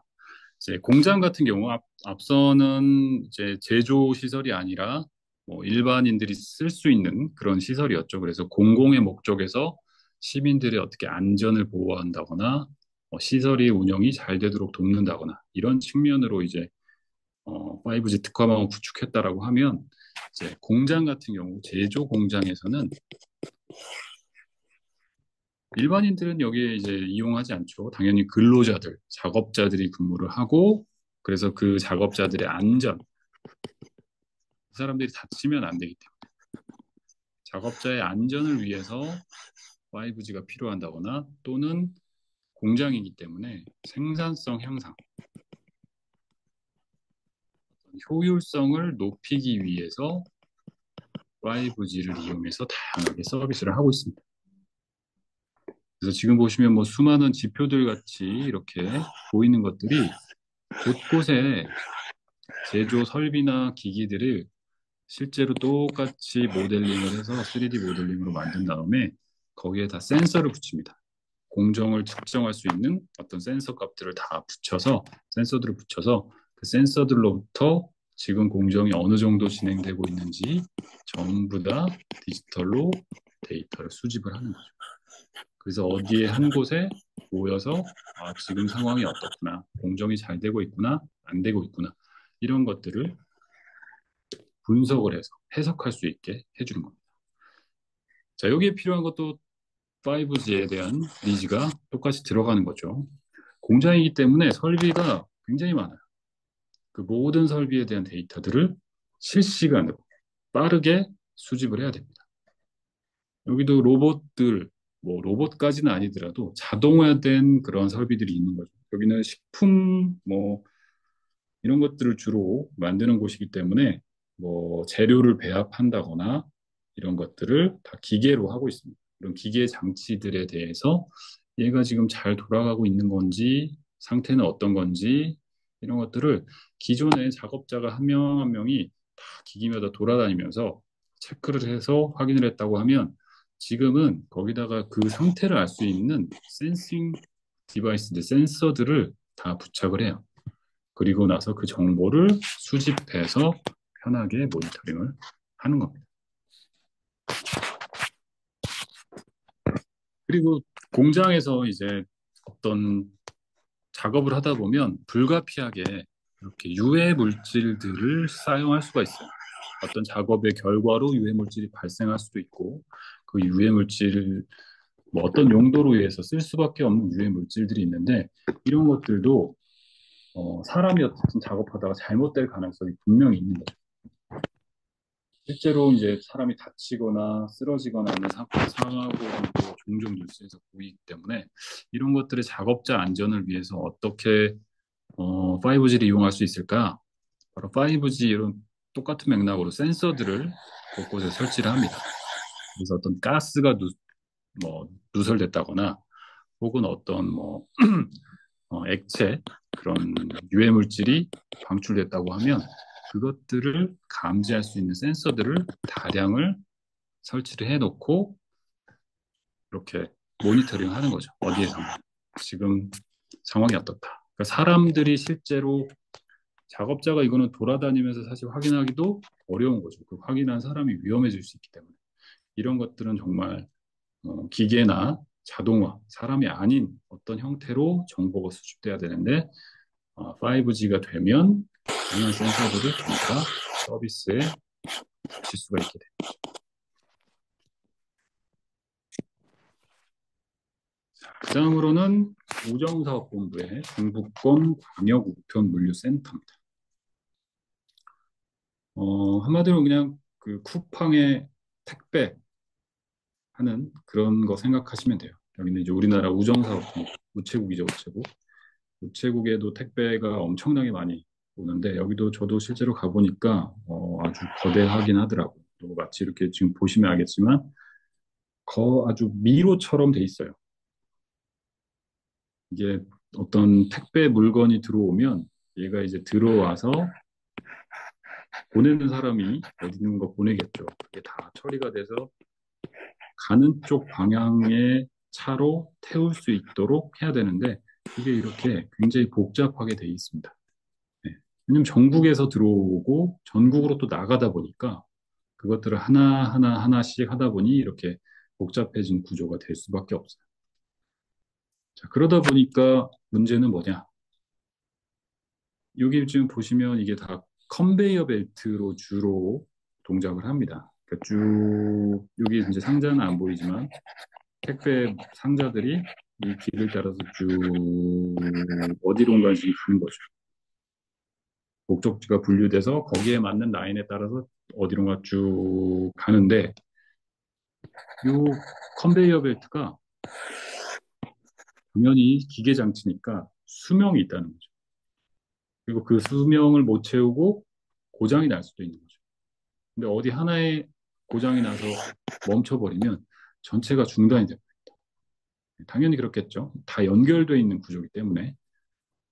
그래서 그거를 고치려고 가려면 이게 어디에서 어떤 게 고장이 났는지 알기도 어렵고 그 지점을 안다고 해도 찾아가는 것조차도 지금 보시다시피 굉장히 복잡한 길로 돼 있어서 거기에 계속 이제 계시는 관리하시는 분들은 길은 익숙하겠죠. 근데 길이 아무리 익숙해도 저도 가봤는데 되게 좁고 불편해요. 큰 사람들 전 조금 이제 등치가 있는 편이라 등치가 있는 사람들은 그냥 다니기도 굉장히 불편합니다. 구부리고 다녀야 되고 막. 자, 그런데 이런 상황에서 이런 움직이는 컨베이어 벨트, 모터, 전부 다 이제 전기 모터가 있거든요. 그 모터에 하나씩 그 모터의 상태를 모니터링 할 수 있는 센서들을 부착을 한다거나 아니면 모터에 나오는 전기 신호, 그 모터에 당연히 전원이 공급되고 하기 때문에 그 들어가는 전력 신호를 그대로 모니터링 할 수 있으면 이 패턴에 따라서 이 신호 패턴에 따라서 얘가 지금 정상 상태인지 정상 상태가 아닌지를 분석할 수 있다고 해요. 저도 이걸 하면서 이제 처음 알았는데, 물론 이제 그것도 AI 패턴 분석을 통해서 하는 거죠. 그래서 사람이 보면 그냥 똑같이 가는 건데, 얘가 보다가 어떤 특정한 특징을 보이면, 어, 얘는 지금 정상적으로 동작하고 있지 않아 하는 거를 찾아낸다는 거죠. 그리고 거기에 더 나아가 예측까지 할 수 있다는 거예요. 얘는 기대 수명이 한 3년 정도 남은 것 같아. 3년 후에는 얘는 이제 더 이상은 못 쓸 거야. 하는 분석들을 내줄 수가 있습니다. 자, 그렇게 되면 이것도 마찬가지로 계속 사람 이거는 정말 눈으로 작업자가 아무리 봐도 확인하기 쉽지 않은 부분이죠. 외관상으로는 뭐 티가 안 나는 거니까. 전자장치라는 건 그냥 티는 안 나잖아요. 얘가 잘 돌아가고 있는 건지 어떤 건지. 근데 그 내부에서 일어나는 일들을 모니터링 할 수 있다면. 거기서 필요한 데이터 같은 경우는 얘도 다른 센서, 지금 전부 다 보면 대부분 주로 센서들이죠. 다양한 센서들을 활용해서 데이터를 수집하고 있다. 근데 그 센서가 수집하는 정보에 대한 지연에 대한 요구가 얼마나 짧은가, 그리고 얼마나 많은 센서가 좁은 곳에 설치되느냐. 자, 이 정도의 니즈로 지금 5G가 현재는 시범적으로 구축이 되고 있습니다. 여기서 이제 특이한 서비스 중에 하나가 비전을 통해서 작업자 전동차를 인식해서 알림을 주는 서비스예요. 지금 택배에 이제 물건들을 나눠야 되니까 당연히 이렇게 전동차들이 굉장히 많이 지나가요. 전동차들이 지나가고 한쪽에서는 사람들이 열심히 막 택배를 작업을 하고 있어요. 분류를 하고 막 하고. 그러다가 이제 이 전동차는 자기 갈 길을 막 가고 복잡하게 왔다 갔다 하는 거죠. 자, 그러면 당연히 이 차와 사람이 분리돼서 우리가 돼야 되는데 같은 공간에서 차도 같이 돌아다니고 사람도 같이 돌아다니고 사고가 날 수가 있는 거죠. 자, 그 전까지는 뭐 어떻게 해결했냐면 그냥 얘가 계속 가면서 소리를 발생을 시켜요. 그냥 차 간다, 나 전동차 간다, 뭐 그런 멜로디 같은 것들을 띠디디디 계속 알리면 이제 근방에 왔을 때 시끄러우니까 이제 피하는 거죠. 그러니까 우리가 차들 보면 뭐 뒤에서 엔진 소리가 부릉부릉부릉 나면 도로에서 이제 피하듯이 그렇게 피하는 방식밖에는 없는 겁니다. 근데 이 전동차도 이제 전기 모터로 돌아가는 것들이 꽤 있거든요. 그리고 주변에 여기도 택배이기 때문에 다른 공장에 비해서는 크게 소음은 높지는 않은데 어쨌든 소음이 있어요. 분명히 어디선가 계속 택배를 내렸다가 뭐 하차시키고 하고 하기 때문에 소음들이 상대적으로 큰 공간에서 아무리 전동차가 막 이렇게 소리를 내고 존재감을 드러내고 막 돌아다녀도 사고의 위험은 있는 거죠. 자, 그때 이걸 어떻게 그러면 해결할 수 있을까? 카메라로 작업자하고 전동차를 일단 인식을 해서 둘 사이의 충돌 가능성을 예측을 합니다. 지금 사고 날 것 같아 하면 그 공장 안에 있는 대형 스피커로 비비비비 이제 알람을 크게 확실히 주는 거죠. 그런 서비스를 여기서 했었어요. 그래서 지금 여기는 이제 자율주행차에 쓰이는 라이다, 센서, 그다음에 카메라 두 가지를 이용해서 AI 서버에서 이 화면을 계속 실시간으로 보고, 그러니까 지금 카메라가 여기 어디인가 있을 거예요. 곳곳에 카메라들을 설치해서 카메라에서 이 작업장을 본 다음에 그다음에 이 카메라 영상은 MEC 서버로 갈 겁니다.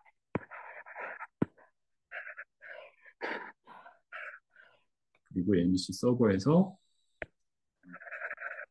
이 비전에 대한 영상을 수신해서 상황에 따라서 충돌이 일어날 것 같아 하면 그 결과를 스피커를 통해서 알람을 주는 그런 시스템의 구조인 거죠. 자, 그러면 이때 영상이죠, 영상. 그리고 당연히 작업자와 전동차를 인식할 수 있을 정도로 화질은 어느 정도 상당히 좋은 화질을 써야 됩니다.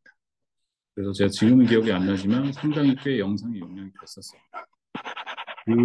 큰 대용량의 영상을 늦게 가면 사고가 난 다음에 그냥 사고가 났구나 하는 확인용으로밖에 못 쓰죠. 예방으로 초기에 쓰겠다는 목적을 달성을 절대 할 수가 없습니다. 그러니까 미리 감지를 해서 알려줘야 되기 때문에 굉장히 초저지연의 요구사항이 강한 그리고 사고를 감지하는 거기 때문에 통신이 만약에 불안정해서 중간중간에 계속 끊기거나 중단되거나 간섭으로 노이즈가 많이 생기거나 이런 것들이 되면 이 서비스는 할 수가 없죠.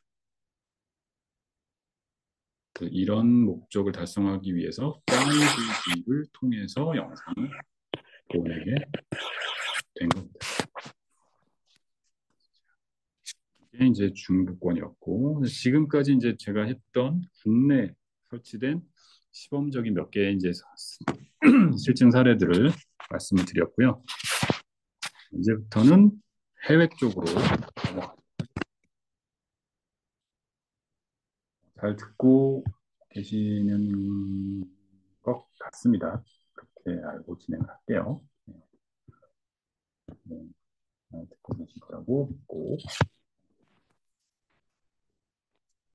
우리나라에서 보여드린 사례뿐만 아니라 이제 외국에서도 당연히 다양하게 지금 이렇게 5G를 통해서 새로운 서비스들을 발굴하려고 계속 실증을 하고 있어요. 결국에는 이것들이 전부 다 새로운 서비스들, 기존에는 되지 않았던 서비스들을 뭔가 새로운 걸 찾으면 시장이 더 커지고, 그죠?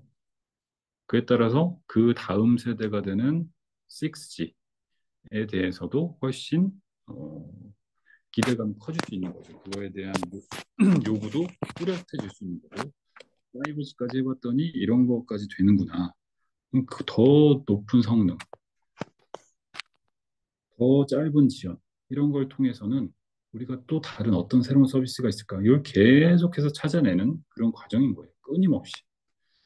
자, 이거는 이제 일본의 한신전철이라고 하는 곳에서 어떤 서비스를 잠깐 가져와 봤습니다. 아까 설명드렸듯이 이거는 5G의 그냥 일반적인 주파수 대역을 사용을 했네요.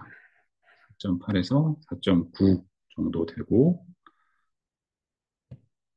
요 NEC 통신회사죠. 통신회사. 그러면 주간 기업이라고 하는 게 이제 이 특화망을 구축하겠다고 하는 그 기업의 주인이 되는 거죠. 주인이 되는 게 바로 한신전철이었고, 이 한신전철이 그러면 5G를 구축하기 위해서 장비를 사야 되겠죠. 장비나 네트워크 기술에 대한 지원들은 NEC와 NESMC인가요? 네. 이 회사들을 통해서 기술을 조달했습니다. 자, 얘네들은 어떤 목적으로 이제 이 5G가 필요로 했느냐? 이건 뭐 우리나라에서도 뉴스에서 종종 나오죠. 그죠? 전철 내에서 사람이 추락하는 경, 또 건널목에다 갑자기 차가 멈춰버리면 이건 진짜 두근두근 하는 거죠. 그다음에 차량 안에서도 뭐 이런 건 좀 없었으면 좋겠는데 가끔 불미스러운 이런 사건들이 일어납니다. 그리고 시설을 운영하다 보면 구조물이 이상이 생길 수도 있고 이런 다양한 이벤트들을 결국 이제 전철이기 때문에 모든 일반 대중들이 쓰는 시설이잖아요. 안전 이런 공익의 목적으로 이런 것들을 어떻게 하면 더 잘할 수 있을까 고민을 하다가 이런 걸 좀 시스템이 감지를 실시간으로 빨리 해주면 좋겠다. 이런 상황이 일어났을 때 기존에는 어떻게 했겠어요? 여기도 마찬가지로 그냥 영무원들이 계속 돌아다니면서 사람이 떨어졌나? 건널목에 차가 있나 없나? 사람에 의존할 수밖에 없었던 거죠. 이런 걸 어떻게 카메라를 통해서 계속 촬영을 하고 다양한 센서들을 통해서 정보를 얻고 하면 어, 새로운 서비스들을 충분히 5G 특화망에서 제공을 해줄 수 있다는 거죠. 그래서 보시면 알겠지만 맥락은 그 맥락입니다. 역마다 이렇게 지나가는 역이 있고 그 역에 네트워크를 이런 식으로 구축을 해놨습니다. 그래서 차량 내에는 뭐 방범 카메라도 있고 또 전방에 카메라가 있어서 이런 게 구조물이 지금 앞에 이상이 있냐 없냐 이런 것도 보고 시상의 카메라에서 뭐 사람이 떨어졌는지 이런 것들 보고 그래서 주로 영상을 통해서 지금 상황을 보기 때문에 영상이라고 하는 큰 용량의 데이터를 빨리 관제실에서 확인하고 분석해야 됩니다. 여기 있는 서버, 여기 역에 이 다른 역에서 수집한 영상들이 전부 다 모여야 되는 거죠. 이런 것들을 위해서 5G가 쓰였다. 자, 이번엔 일본의 다른 사례입니다. 자율 운행 버스라고 서비스입니다. 지금 보시면 중앙 마에바시역이라고 되어 있네요. 공도 실증지라고 되어 있는데 여기서 이제 시범적으로 이 서비스를 진행을 했던 거죠.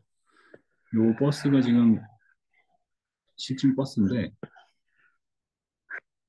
지금 사진으로는 잘 확인이 안 되네요. 사실은 여기 사람이 앉아 있긴 앉아 있어요. 왜냐하면 비상사태가 있을 수 있으니까 완전히 100% 지금 자율로 되는 건 아니기 때문에 기사가 있긴 있지만 기사가 운전을 하는 게 아닙니다. 여기는 이제 보조적으로 안전을 위해서만 있고 이 사람은 아무것도 안 해요. 보고만 있죠. 돌발 상황이 일어났을 때만 자기가 관여를 하는 겁니다. 실제 운전 누가 어떻게 되고 있느냐? 관제센터에서 하고 있어요. 원격으로 조정을 수행하죠. 마치 게임을 하는 것처럼 이 관제센터에는 여기 지금 원격 조정하고 이 원격 조정을 하고 이 원격 조정을 하는 사람은 떨어져서 차하고 멀리 떨어져 있는 곳에서 차의 앞에 있는 이런 카메라를 보고 운전을 하는 겁니다. 그러면 이 둘 사이에서 굉장히 지금 그림이 좀 작으니까 조금 키워보면 이 둘 사이에서 아주 핵심적인 정보가 두 가지가 필요합니다. 첫 번째는 이 사람이 운전할 수 있게 영상을 제공해 줘야 돼요. 이 영상이라고 하는 거는 굉장히 고화질이어야 되죠. 그렇죠? 화질이 안 좋으면 그거 보고 앞에 운전을 할 수가 없잖아요. 직접 보는 것도 아닌데 실제로 운전을 하는 것과 똑같이 최대한 보여야 되기 때문에 아주 고화질의 영상을 보내줘야 됩니다.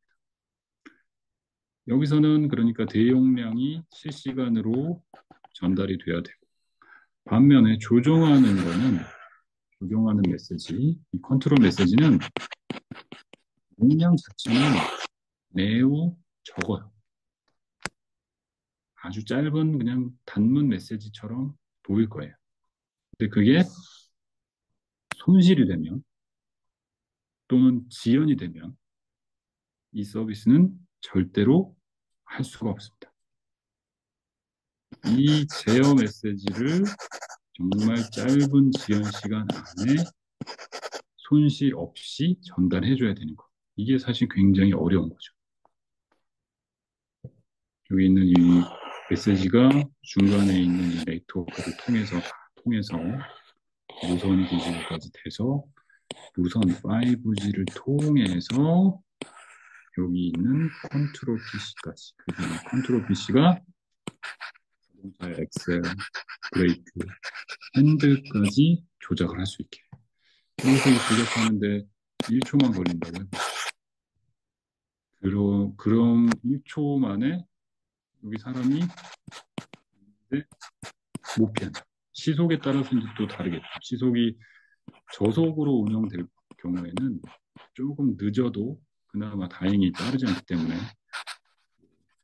거리가 좀 길 텐데 만약에 이게 진짜로 서비스가 될 정도라고 하면 최소한 100km 정도는 가는 차에서 이게 돼야 되잖아요. 근데 아직까지는 이렇게까지 되기는 좀 쉽진 않아요. 뒤에 아마 또 그 사례가 나올 텐데 무인 자동차 경주 대회가 있습니다. 아직까지는 쉽진 않아요.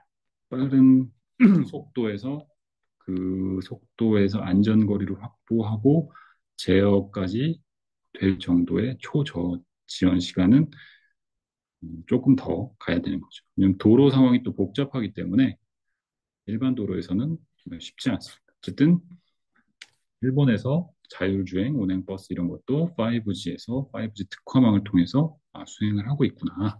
그런 정도로 아시면 되고요. 자, 이번에는 이제 독일로 한번 가보겠습니다. 독일에 5G 클라우드 기반의 로봇 제어하는 공장을 보실 텐데 이거는 네, 영상이 있어요. 그래서 영상을 잠깐 한번 보겠습니다.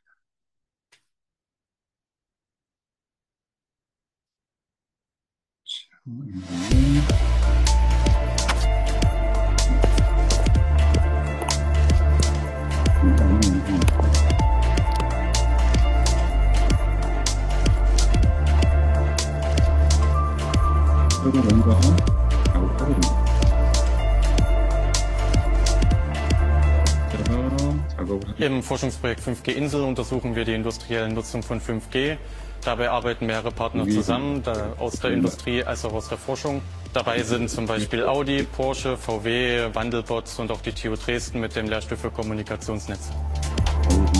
Hier in der Gläsermanufaktur haben wir ein 5G-Netz, in dem wir untersuchen, wie die Intelligenz der Leichtbaurobotik ausgelagert werden kann und die Steuerung dann extern in der Cloud zum Beispiel stattfinden kann und die nur noch im Roboter, die Sensorik und die Aktoren angesprochen werden über das 5G-Netz.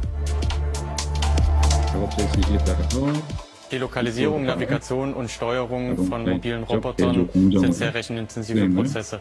Dafür sind aktuelle mobile Industrieroboter vollgepackt mit Rechentechnik. Diese kann mit der Auslagerung der Steuerung in die Cloud deaktiviert werden und wird dadurch obsolet.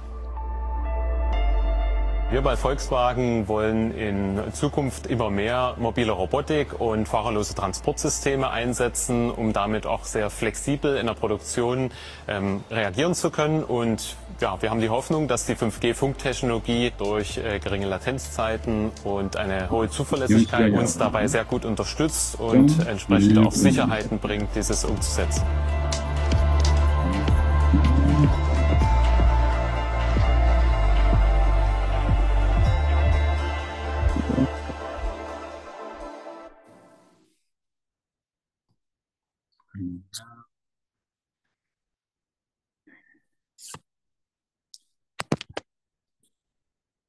자, 이게 보시면 뭐 별거 없네 이렇게 생각하실 수도 있어요. 원래 자동차 공장에서는 로봇 많이 쓰잖아요.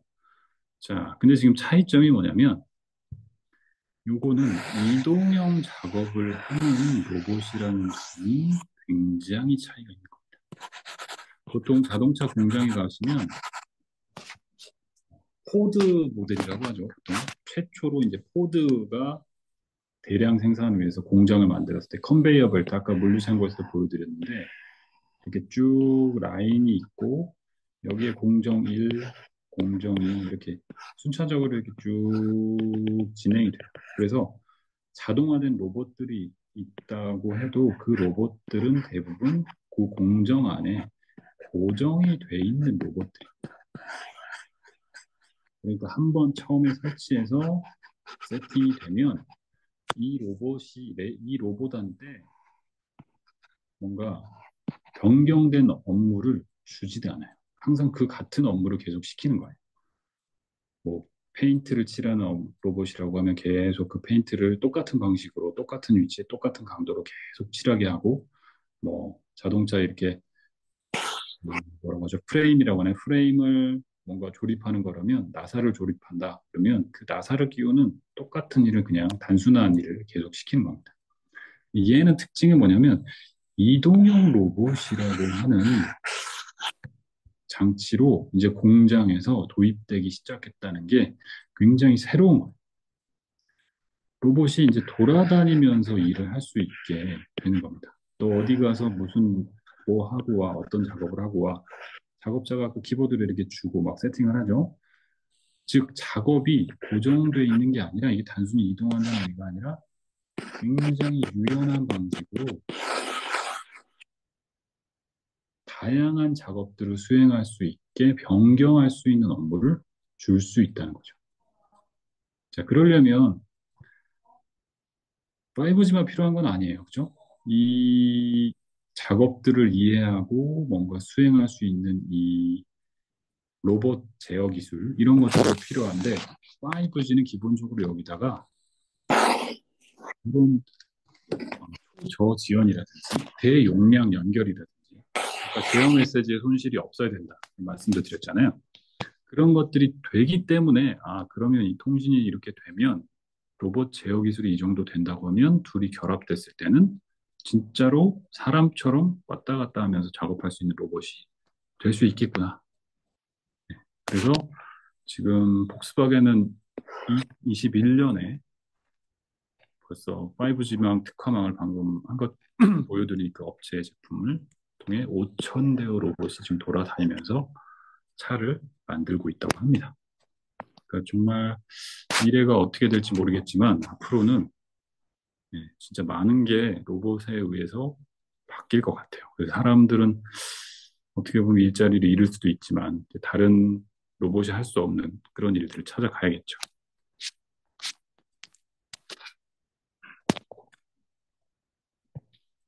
네, 또 영상이 있는데 요거는 링크가 잘못됐나 보네요. 되지 않네요. 자, 요거는 이제 독일 보시의 슈투트가르트, 이거는 모르겠네요. 뭐라고 읽어야 될지. 네, 슈투트가르트 정도까지만 제가 이해할 수 있겠네요. 보시의 이 공장에 아까 보여드린 온 프레미스 자가 구축형이죠. 자신들이 이제 보시 정도 되면 자기들이 이제 구축을 할 수 있나 봐요. 자가 구축으로 사설망 운영을 개시를 했다고 합니다. 그래서 보시는 뭐 글로벌 기업이니까 공장이 얼마나 많겠어요. 전 세계에 250개나 되는 공장이 있는데 여기에 모두 5G를 도입해 나갈 가능성이 있다고 하네요.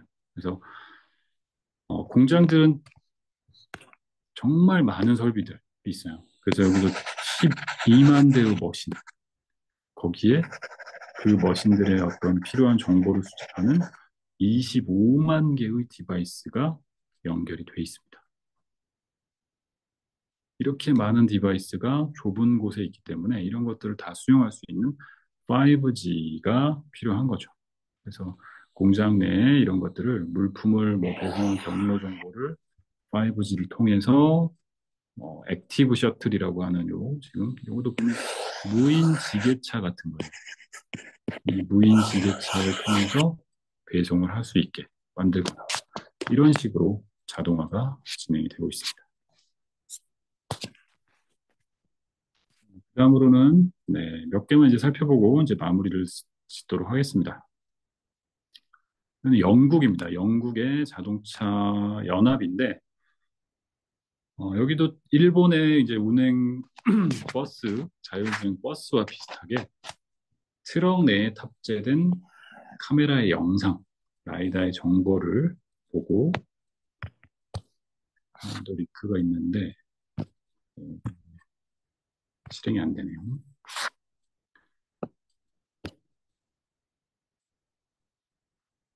또 동영상이 있는데 실행이 안 되네요. 그냥 이것도 설명드리도록 하겠습니다.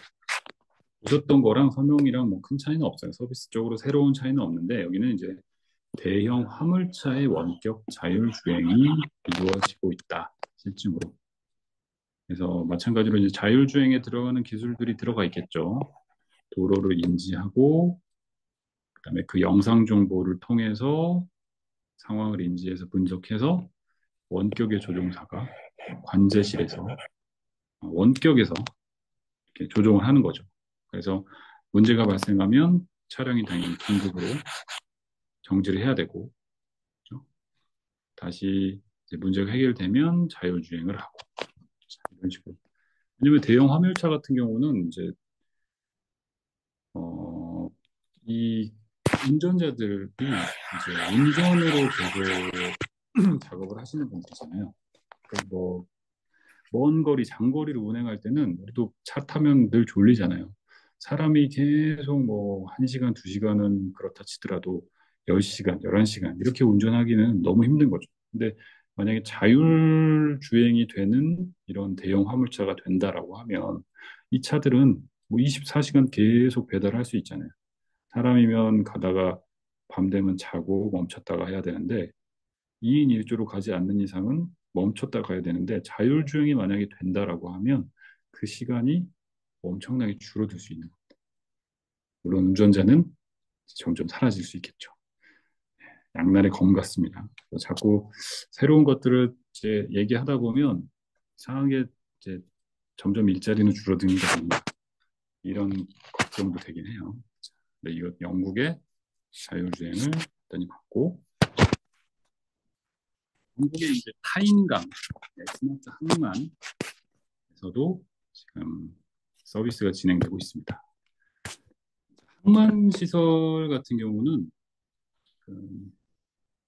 가보신 분들이 별로 없을 수도 있어요. 이쪽 관련된 분들이 아니라고 하면 사실 갈 일이 없죠, 일반인들은. 뉴스에 보면 뭐 항상 수출이 어쨌다, 수입이 어쨌다, 무역이 나온다. 그러면 이제 이런 화면들로만 보셨을 텐데 엄청나게 큰 컨테이너에 대해서 일단 항구로 도착을 하면 여기서 몇 가지 절차들이 있습니다. 그냥 단지 짐을 놓고 하는 게 그렇게 간단하지가 않아요. 우선 여기에 있는 이 컨테이너가 엄청나게 많습니다. 거의 제가 기억이 맞는지 모르겠지만 6만 개에서 뭐 10만 개 정도 됐던 것 같은데, 왜냐하면 이제 한 번에 많이 실어서 와야지 이게 되는 거지, 뭐 사람처럼 한두 명 타서 미국에서 영국까지 가고 이렇게 보낼 수는 없잖아요. 일단 배에서 실어 나르는 양은 어마어마하게 많은데 이 하나하나의 이 물건들이 정확한 장소로 배달이 돼야 되는 거죠. 자, 그래서 일단 들어오면 요 STS 크레인이라고 하는, 얘는 서 있는 이런 크레인이에요. 그래서 배 위에서 이렇게 짐을, 컨테이너를 실어다가 이쪽으로 옮겨서 요 밑에 있는 요 ITV라고 하는 트럭한테 이렇게 실어주는 거예요. 자, 그러면 이 트럭은 얘가 어디에 있어야 되는지 그 위치에 대한 정보를 받아서 이렇게 갖다 주면, 여기 이제 얘는 움직일 수 있는 크레인이에요. 요거는 고정되어 있는 크레인이라고 하면 얘는 움직여요. 근데 막 자유자재로 움직이는 건 아니고 이렇게 주로 이렇게 한 방향으로 움직이죠. 그래서 필요한 높이에다가 쌓아 올리는 거죠. 이렇게. 여기다 쌓아 놓고 그 다음에 각자 이제 어디론가 또 이 이후에 배송이 되겠죠. 트럭을 통해서 밖으로. 그러니까 여기 항만 내에서, 항만 안에서 이루어지는 선적 작업이라고 합니다. 하역 하역 작업이죠. 제가 설명드린 건 배에서 내린 거니까. 근데 반대 과정으로 가면 그게 이제 선적이 되는 거예요. 배에 싣는 거죠. 자, 이렇게 과정이 되는데 여기에 물동량이 워낙 많기 때문에 얘의 위치가 만약에 잘못되면 여기서 길 잃은 미아처럼 제가 그 택배 어디로 가야 되지? 그 컨테이너는 어디 있는 거야? 찾을 수가 없어요. 그래서 얘를 추적하고 관리하는 게 굉장히 중요한데 그런 것들을 5G 특화망을 통해서 할 수가 있다는 겁니다. 일단 여기 엄청나게 많은 디바이스가 있는 거죠. 이 컨테이너 하나하나에 고유의 마치 바코드처럼 이렇게 인식할 수 있는 아래 태그 같은 걸 거기다가 답니다. 그래서 어디 컨테이너가 어디 있는지 위치를 파악을 하는 거죠. 걔네들이 전부 다 어쨌든 망에 접속을 해야 되는 거예요. 이 좁은 지역의 거대한 숫자의 많은. 자, 이것들이 그리고 이 이동하는 과정에서 실제로 이제 사고도 종종 나는데, 사람들이 일단 운전도 하고 그다음에 싣고 내릴 때 이걸 조작하는 사람도 있고, 그리고 여기서 이제 지휘를 해주시는 분들이 있어요. 이제 무전기를 들고 작업이 잘 되는지 보기도 하고 뭔가 문제가 없는지 체크하기도 하고, 이런 분들이 사고를 당할 수도 분명히 있는 거죠. 트럭은 시야가 굉장히 좁기 때문에 계속 엄청나게 많은 트럭들이 왔다 갔다 할 때, 자, 그런 것들은 여기도 똑같이 카메라를 통해서 설치해서 그 영상들을 실시간으로 확인하고 문제가 없는지, 사고가 일어났는지 감지를 하겠다는 겁니다. 거기에 추가적으로 이제 뭐 에너지 관리라든지 뭐 스마트한 전력, 그다음에 여기도 이제 만약에 된다면 운전자가 없는 트럭의 운행, 이런 것까지도 시범적으로 지금 구축을 하고 있다고 합니다. 자, 미국의 이제 사례로 넘어갈 텐데요. 미국 같은 경우는 지금까지 이제 주로 서비스를 이용하는 서비스의 이용자들의 입장에서 이제 설명을 드렸는데, 미국 같은 경우는 이런 서비스를 제공하기 위한 솔루션 사업자들이 훨씬 활발하게 5G 특화망에 대해서 이야기를 하고 있습니다. 대표적으로 아마존. 또 링크가 있는데 링크가 다 이게 조금 동영상이 안 되네요. 네, 시간도 조금 갔기 때문에 생각보다 시간 제가 말을 너무 많이 했나 봐요. 시간도 벌써 훌쩍 가버렸네요. 이제 마무리할 시간 된 것 같은데 자 간단하게 몇 개만 살펴보고 완료하도록 하겠습니다. 미국의 아마존은 그냥 우리가 잘 모르시는 분들은 그냥 뭐 물건이나 팔거나 아니면 책이나 팔거나 이런 회사로 알고 있는데 실제로 아마존의 본질은 IT 기업이에요. 아마존. 굉장히 특이한 기업이죠, 사실. 역사적으로 보면 히스토리도 그렇고 전 세계 부자 1위까지 했던 제프 베조스인가요? 예, 그 아저씨가 참 대단한 사람인 것 같긴 해요. 정말. 원래는 그냥 온라인으로 책을 팔다가 우리나라에 보면 뭐 교보문고나 예스이사처럼 그냥 책을 단순히 팔다 보니까 책을 온라인으로 팔려고 하다 보니까 온라인이잖아요. IT 기술에 대해서 필요한 것들이 너무 많더라 이거죠. 자기가 직접 해보니까 이런 온라인에서 고객들의 정보를 관리도 해줘야 되고 주문도 받아서 뭔가 처리도 해야 되고 이런 서비스들이 내가 책을 단순히 파는 게 아니라 해보니까 너무 필요한 기술들이 많네. 근데 이런 기술을 제공해주는 서비스들이 없네. 에라 그럼 우리 책만 팔려고 했는데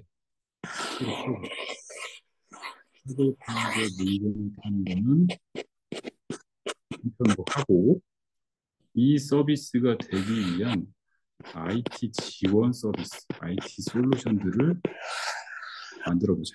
이제 AWS죠. 아마존 웹 서비스. 가상화된 이제 클라우드라는 이름이 처음에 거의 나왔을 때부터 이 서비스를 초기에 시작한 업체가 바로 아마존입니다. 원격에서 당신들 PC를 사지 마세요. 서버를 비싼 돈 주고 사지 말고 우리 걸 써요. 우리가 빌려줄게요. 렌탈을 해주는 거죠. 사용한 만큼만 돈을 내면 됩니다. 고가의 장비니까 여러분이 초기 도입 비용을 여러분이 부담할 필요가 없습니다. 그게 이제 아마존 AWS거든요. 그리고 똑같이 5G 특화망에서 가장 잘할 수 있는 회사가 어디겠느냐? 아마존 똑같이 했겠죠. 이렇게 IT 환경을 구축하다 보니까 이제 인터넷에서만 한정되는데 시야를 넓혀보니까 공장이라든지 방금 살펴본 것처럼 그 다양한 영역에서 실제로 네트워크를 구축해서 이런 서비스들을 하고 싶은데 그런 것들을 통신사한테 의존해서 하거나 해야 되는데 그런 게 아니라 이런 걸 누구한테 도움을 받고 싶다. 이런 사람들이 분명히 있을 거다라는 생각으로 5G 5G 핵심 기술을 말씀드렸잖아요. SDN, 소프트웨어 정의 네트워크라고 하는 기술이죠. 결국 소프트웨어 프로그램입니다. 망에서 경로를 선정하고 서비스마다 차별화를 하고 이런 것들을 이미 아마존에서 하고 있는 것들을 적절히 활용해서 만들어낸 거죠. 서버를 만들어서 이런 것들을 우리가 제공해 줄 테니까 우리 거를 갖다가 5G망 특화망을 구축해 보세요라고 이제 하는 거죠. 그래서 얘네들은 직접 서비스를 이제 제공해 주는 그러니까 이음 5G 공급 사업자죠. 그 측면에서 서비스들을 하고 있는. 자, 마이크로소프트도 하고 있죠. 네. 한때 이제 윈도우라고 하는 운영 체제가 너무 거대했기 때문에 이쪽 부분에서 아마존의 클라우드라는 새로운 영역에 굉장히 도움이 되어서 한때 고전을 했지만 역시 바로 거의 따라잡았어요. 네, 마이크로소프트의 클라우드 환경에서도 마찬가지로 사설망을 제공 똑같이 하고 있습니다. 그러니까 기업 내 자가 구축하는 그런 형태를 보여드렸죠. 여기에는 얘네 마이크로소프트는 클라우드 서버를 기업에다가 제공해주는 서비스를 하고 있는데 여기 위에 똑같이 이제 이 5G 특화망을 운용할 수 있는 이런 다양한 기능들이 탑재된 서버까지 개발을 해서 원격에서 어떤 매니저 역할을 해주는 거죠. 어시스트를 해주는 그런 서비스. 그리고 윈도우처럼 새로운 프로그램, 이 네트워크를 관리하기 위한 만약에 앱들이 있다. 그러면 그런 앱들을 만들어서 앱 생태계를 조정해서 이거를 갖다 쓰세요. 만약에 드론을 관제하고 싶은 그런 사업자가 있다면 우리 앱스토어에서 드론 5G 망의 드론 관제 운영을 하는 솔루션을 앱을 구매해서 적용해서 하면 여러분이 직접 앱을 개발할 필요가 없습니다. 이미 만들어진 걸 쓰세요. 라고 하는 것처럼 서비스가 진행이 되고 있는 거죠. 그래서 여기까지 오늘 제가 준비한 내용이고요. 5G 특화방 관련해서 처음에 이제 3주 동안 이렇게 계속 강의를 하게 될 줄은 몰랐어요. 처음에는 이제 간단히 하려고 했는데 하다 보니까 3주 연속으로 이렇게 계속 하게 되었네요. 그래서 개념부터 거기 안에 들어가 있는 기술 그리고 이걸 일단 할까요? 그리고 이제 실제 실증 사례들까지 제가 직접 시험했던 국내 사례 비롯해서 해외에 지금 어떻게 되고 있느냐. 결국에 5G라고 하는 거는 핵심 서비스를 찾지 않으면 결국 통신은 쓸모가 없어질 수 있어요. 더 이상 발전할 동력을 잃게 됩니다. 그래서 새로운 서비스들이 계속 나와서 네트워크한테 계속 새로운 요구사항을 던져줘야 돼요. 이렇게 해줘라, 이렇게 해줘라. 그럼 거기에 따라서 네트워크는 계속 기술을 진화해 나갈 겁니다. 이렇게 해서 선순환이 되는 구조거든요. 네, 그래서 5G 특화망이라고 하는 것들이 이렇게 노력을 하고 있구나. 새로운 서비스들을 찾기 위해서. 그런 것들을 오늘 공유를 드렸습니다. 혹시 뭐 질문이 지금까지 3주 동안 한 번도 나오진 않아가지고 잘 듣고 계신지 모르겠지만 네, 바쁘실 텐데 맨날 네, 뭐 질문을 주시는 건가요? 비용적인 측면이 높다라고 코멘트를 주셨네요. 비용은 보통 얼마나 되는지 궁금하신가요? 이거는 제가 사실 비용까지는 잘 모르겠어요. 왜냐하면 이거는 규모에 따라서 뭐 워낙 차별화가 될 수 있는 부분이라서 마치 이제 개인 이용자처럼 뭐 데이터 몇 기가에 한 달에 얼마 이렇게 돼 있는 다기보다는 그 사이트에서 실제로 이제 이거는 망을 구축하는 서비스거든요. 그래서 거기에 필요한 연결되는 디바이스의 숫자가 몇 개가 됐지, 그리고 실제 거기에 운용되는 서비스가 얼마나 빠른 지연 시간을 요구하는 건지, 또 얼마나 많은 데이터를 한 번에 보낼 수 있는 건지, 거기에 따라서 편차가 꽤 있을 거라고 제가 추측이 돼요. 정확하게 비용은 제가 모르겠습니다. 얼핏 들었을 때는 제가 했던 그 제조 공장 같은 경우는 1년에 한 5천만 원, 뭐 6천만 원 이런 식으로 그냥 어떤 계약을 맺더라고요. 1년 동안 이 서비스를 위해서는 요 정도 금액으로 해서 그걸로 뭐 분할 납부를 한다거나 같이 전기세 하루에 한 달에 얼마치 용량을 해서 하는 것처럼 네, 그런 식으로 하는 것 같아요. 그래서 이거는 표준화된 가격 이런 것보다는 좀 그때그때 아직은 사실은 시장 자체가 그렇게 막 활성화돼서 형성이 돼 있지는 않습니다. 사람들이 많이 쓰면 어느 정도 유형이 되겠지만 지금은 네.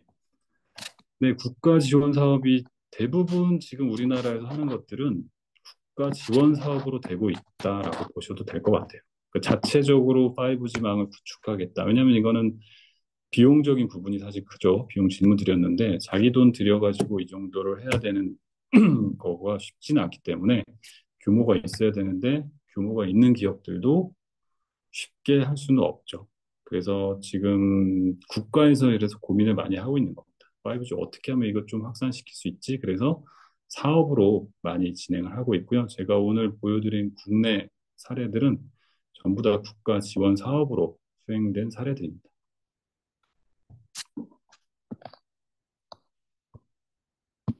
네, 그래도 질문을 주셔서 되게 감사합니다. 네, 그동안 잘 듣고 계신지 항상 궁금했었는데 기억이 없어가지고 네, 제가 준비한 시간은 여기까지고요. 네, 그동안 들으시느라고 고생 많으셨습니다. 네, 그래서 방송은 그럼 오늘 더 이상 질문 없으시면 여기까지 하고 마무리를 하도록 하겠습니다. 네, 수고하셨습니다. 감사합니다.